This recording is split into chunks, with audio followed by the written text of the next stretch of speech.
Muito obrigada. Boa tarde ou boa noite, quase. Cumprimento a deputada Franciane, agradeço e parabenizo pela iniciativa. E depois de falar, depois da doutora Kemi, né, o Rafael e a Eugênia falarem, a quem cumprimento também, eles são muito completos, né, tem muita coisa. Eu realmente aconselho a seguir o site no Corpo Certo, eu tenho assinatura, existem textos incríveis ali. E eu sou a Tatiana Dornelles, eu sou mãe, sou mestre em criminologia, sou procuradora da República, sou autora do livro Prisioneiras, com X, Trans Mulheres nos Presídios Femininos e o X do Problema, de onde surgiu essa minha inquietação com a relação de transgeneridade. Em 2020, eu fiz um estudo publicado na obra coletiva Direitos Fundamentais em Processos, ele está na internet, é acesso livre, é da Escola Superior do Ministério Público da União. O artigo é a disforia de gênero infanto-juvenil e o direito fundamental da proteção integral da criança e do adolescente, um debate necessário.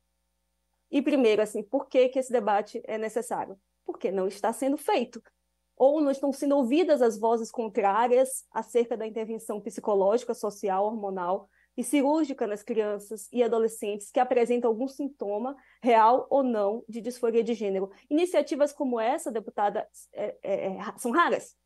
E eu digo, todos estamos correndo riscos aqui.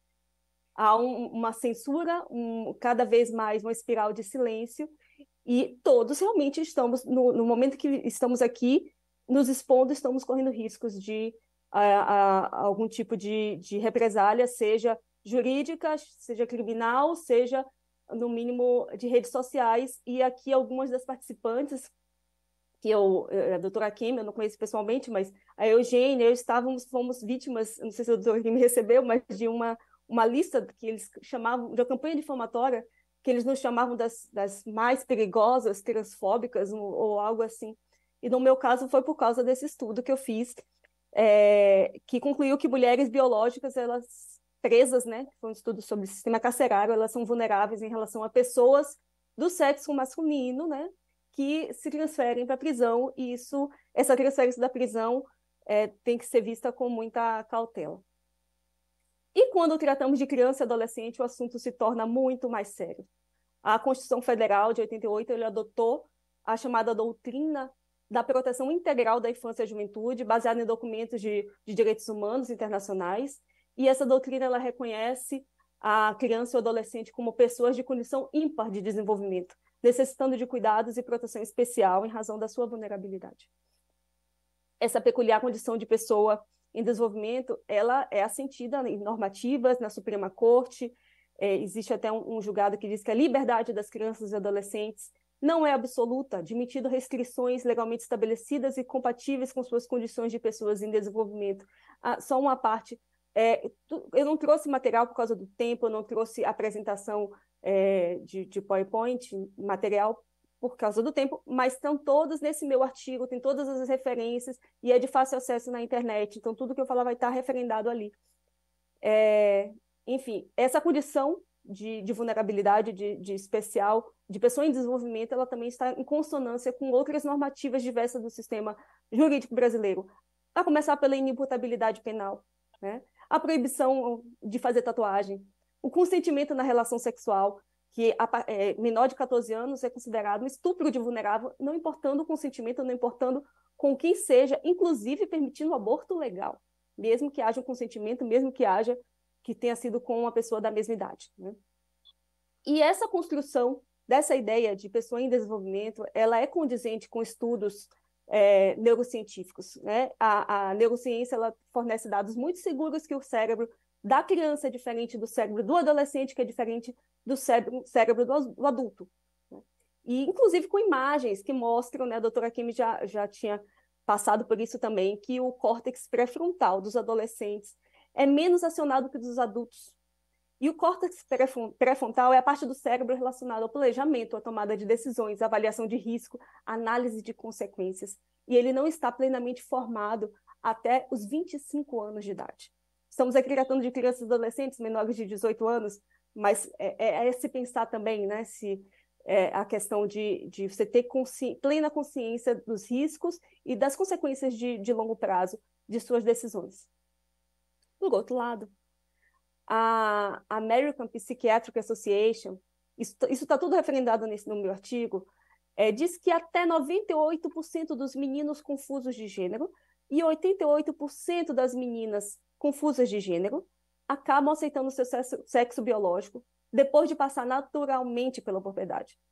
Se não houver intervenção nenhuma, deixem eles quietos, que eles vão acabar aceitando seus corpos, né, sem precisar passar por nenhum tipo de intervenção experimental. E esse dado curioso, que ele é reconhecido, né, até mesmo por grupos ativistas da causa transgêneros. Eu estou falando do ADIM 4275 do STF, aquela que fala da mudança de sexo e de nome nos cartórios. É uma associação que ela não foi admitida como amicus curiae, mas a manifestação dela está no site do STF, dentro dessa ação. A Associação de Travestis e Transsexuais do Rio Grande do Sul, no ANSES, contestando o argumento da possibilidade de o transexual adulto se arrepender da alteração, ela diz, entre aspas, cerca de 75% dos meninos que aparentam disforia de gênero na infância, quando chegam à idade adulta, descrevem-se como bissexuais ou homossexuais, deixando de apresentar o sintoma da transexualidade. Isso seria diferente para o indivíduo adulto. Então, não é só... Eles mesmos admitem que a maioria massiva dessas crianças, desses adolescentes, eles passam dessa fase. Né? Essa alta taxa de reorientação natural da identidade de gênero após a puberdade é um fato que até então não é contestado. O que parece haver, sim, e é comum na infância e adolescência, que é essa fase de experimentação, é uma confusão de orientação sexual, que é diferente. Orientação sexual, você pode ser homossexual, heterossexual, bissexual, e identidade de gênero é essa sensação de ser um ou outro, né? Essa declaração de ser um ou outro. E o que acaba acontecendo é que muitas crianças e adolescentes que se dizem menina ou menino diferente do seu sexo biológico, né? E como disse o Rafael, não é designado ao nascer, é o seu sexo. Você nasceu com o pênis, você nasceu com a vagina. Eles confundem essa orientação sexual com identidade de gênero. Então, na verdade, eles naquela fase eles seriam homossexuais, eles vão se apresentar como homossexuais depois, mas não entendem direito. Né? E um fato curioso, o Irã. Eu convido os senhores a pesquisarem sobre transição de gênero no Irã. Irã, sim, aquele país super conservador. Lá é permitido ser transexual desde 1987. Porém, a homossexualidade ela é ilegal até hoje. Aos homossexuais são dadas duas opções: punição ou execução, ou mudança de corpo. Para eles seria a cura gay. Eles preferem uma mulher heterossexual, né, um menino, a um homem gay, e vice-versa. Podemos fazer também essa diferenciação que a doutora Kemi já falou, sobre os casos de disforia que pode ser apresentada na infância, né, que era aqueles casos raros, mas que aconteciam sim, e que mereciam uma atenção especial, daquelas outras casos que estão crescendo bastante com relação a adolescentes, no início da puberdade, meninas de 12, 13 anos. E a pesquisadora Lisa Littman, que é uma das primeiras a pesquisar esse fenômeno, ela constatou que mais de 80% dessa incidência é em meninas. E não por coincidência, né, quando cotejados os dados, há uma forte semelhança com casos de anorexia, de bulimia, do transtorno dismórfico corporal, que é quando a pessoa se acha feia, né, e não é. A transição social e hormonal, ela gera, sim, consequências físicas e psicológicas para o menor de idade, e vários profissionais, a doutora Kemi é uma delas, mas principalmente em outros países, eles têm expondo o crescimento dos casos de destransição de gênero, que é esse arrependimento do jovem que realizou essa transição precipitada. E ouvir esses jovens assim é comovente. É ouvir eles falarem para os seus pais: mãe, pai, eu era uma criança. Era dever de vocês me protegerem até de mim mesmo. E no Brasil, ela é permitida essa intervenção medicamentosa em crianças a partir de 8 anos de idade, com bloqueadores de puberdade, a partir de 16 anos, com hormônios cruzados. Tem um parecer de 2013 do Conselho Federal de Medicina, cujo assunto é terapia hormonal para adolescentes, travestis e transexuais. E ele, ao mesmo tempo que ele permite essa utilização de bloqueadores, ele admite que 80% a 95% desses adolescentes, eles não apresentará depois, né? Dessas crianças não apresentará disforia de gênero na adolescência. E esse parecer, ele traz argumentos a favor e contra o retardo da puberdade.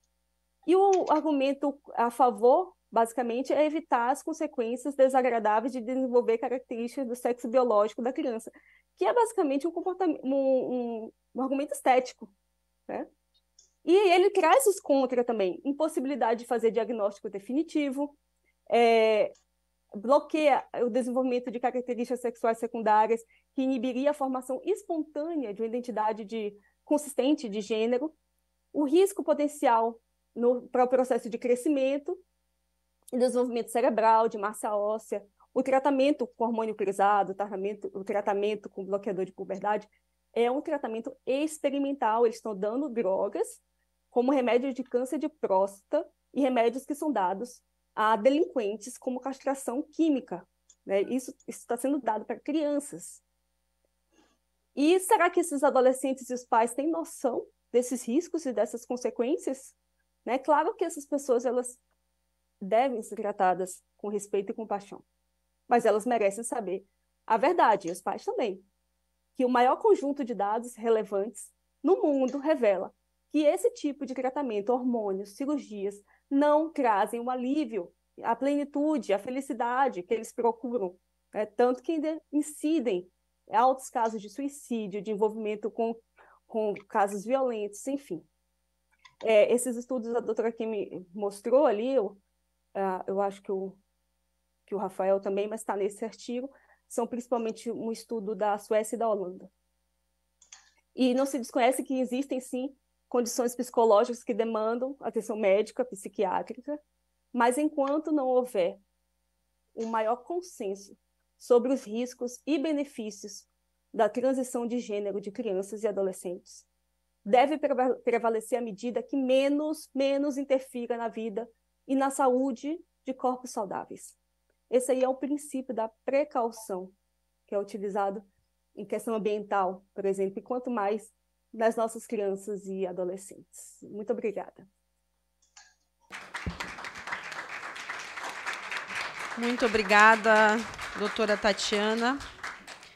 Agora, após as brilhantes exposições dos nossos convidados, e antes de eu abrir a palavra aqui para os meus colegas parlamentares que estão inscritos, eu gostaria de trazer algumas considerações.